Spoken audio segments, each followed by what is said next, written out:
Hello, my dear student. Welcome to another edition of your mathematics lesson. Today, in continuation with our main topic, that is cycle geometry, we are going to take theorem number 5 in this very lesson. So let's begin. After completing the very lesson today, my dear student, you'll be able to find the measure of the exterior angles of a cyclic quadrilateral. This is what I hope you'll be able to do after completing the very lesson today. My dear student, in your favorite segment of the lesson, that is maths is found today, my dear student, I will explain what you need to do on every integer so that it will lead you to this number one after completing my lesson today, so don't go away. My dear student, this is the 50th theorem. This theorem also, you may find it very useful while solving problems in cycle geometry. So let us learn the 50th theorem. This theorem says the exterior angle of a cyclic quadrilateral is equal to the opposite interior angle. Let me just use this drawing to explain this very theorem number 5. This is a cycle, and I can see this quadrilateral as a cyclic quadrilateral because all the four vertices 1, 2, 3, 4 are on the circumference of the very cycle. And I can have about 8 angles here: alpha, beta, gamma, theta, and angle x, z, t, y. Let me just use this to explain this very theorem.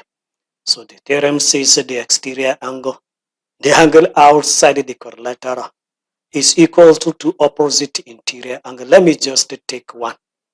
If you look at the angle alpha, is an angle inside the cyclic quadrilateral. And this angle x, the angle x is an angle exterior, that is outside the quadrilateral. So based on this very theorem, the angle x, its size is now equals to exactly the same as the size of the angle alpha, which means if alpha is known, the size of alpha is just the same as the size of the angle x. So let me just write it, x equals to alpha. Similarly, from the drawing again, let me find out another interior and another opposite exterior.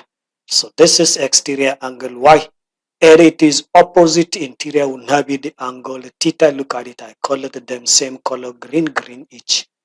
So angle y, the exterior angle, is the same as this opposite interior angle theta. Let me write it. So y equals to theta. Let me see whether I can have another exterior and it is a corresponding opposite interior. Looking at the angle T, look at the angle T is an exterior angle, and that angle T, it is opposite interior angle is this angle gamma. So T and gamma are equal based on this very theorem. So let me write T equals to gamma, and the last is the angle Z and this angle beta. Angle Z is an exterior angle, and the beta is the opposite interior angle, and the two always be equal. So angle Z and angle beta are also equal. And the reason whenever we make this assumption is angle is exterior angle equals to opposite interior angle. This is the reason we usually write whenever you make this assumption. Exterior angle is the same thing as the opposite interior angle in a cyclic quadrilateral. We find that this very theorem useful while solving problem. Let us just move and take just 2 examples. Example number 1, you asked to find the size of the marked angles. The marked angles in this very drawing is alpha and the angle theta. Solution to this very problem. Starting with the angle theta. Look at it. Look at the angle theta. And look at this angle 80 degrees.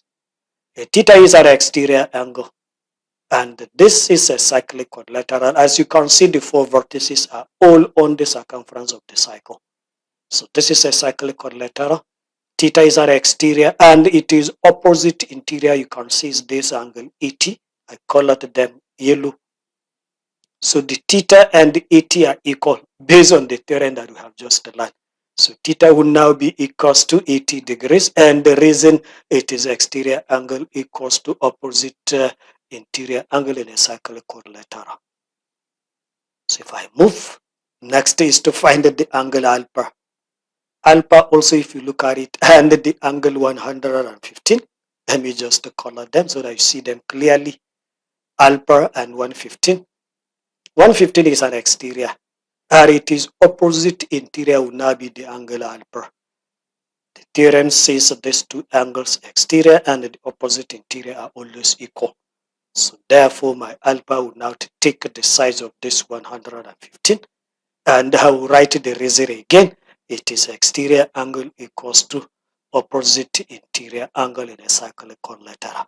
Let us just move and take the last example. Example number 2 says from the figure below, you have to calculate the size of the angle PSR. PSR. This very angle is what we are asked to find. Solution to this very problem. What you do first is to mark that very angle, so that you now just to concentrate on your drawing. The angle PSR, let me mark it, look at it.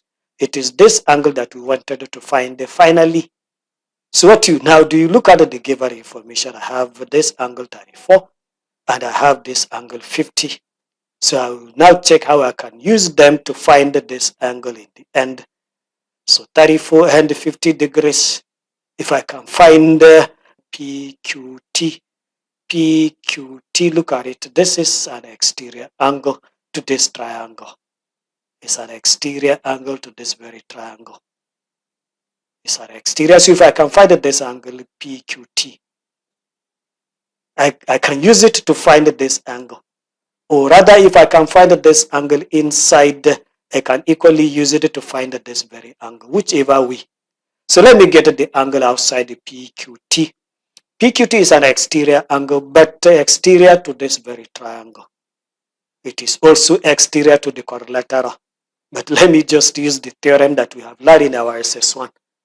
Exterior angle of a triangle is equals to sum of two opposite interior angles. So to get this PQT, what I will simply do is 34 plus 50.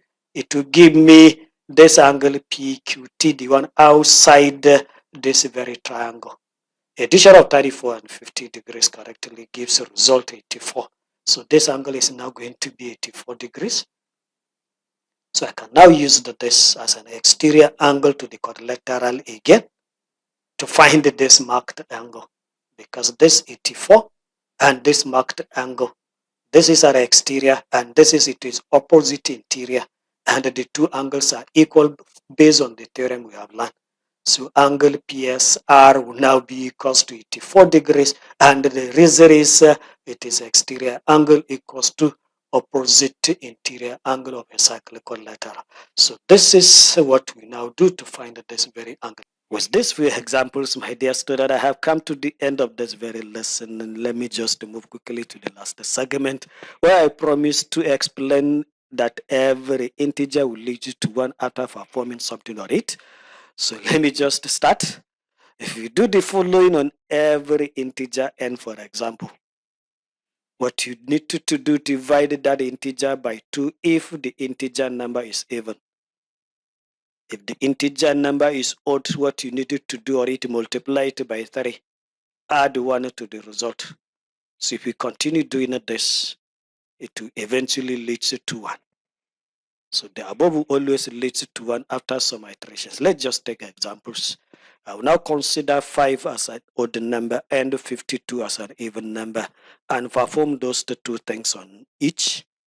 So starting with the number 5, which is odd, the odd number, what we asked to do, multiply that odd number by 3, add 1 to the result, and continue doing that. It will lead to 1. So 5 multiplied by 3 gives you 15. 15 plus 1, you have 16. 16 is now even. So 16 will now divide it by 2, because that 16 is even number. So you divide it by 2. 16 divided by 2 gives you 8. 8 is another even. Divided by 2 gives you 4. 4 is even, also divided by 2 gives you 2. 2 is another even, so you divide it by 2, so it will produce 1 in the end. If we move to the last number, that is 52. 52 is an even number. So it says the rule divide that even number by 2. So 52 divided by 2 gives you 26. 26 divided by 2, because it's even, gives you 13.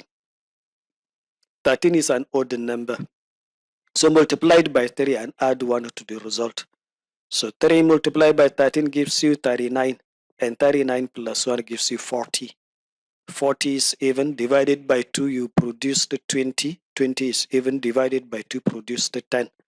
10 even divided by 2 gives you 5. 5 is odd, multiplied by 3, add 1. So you now have 16.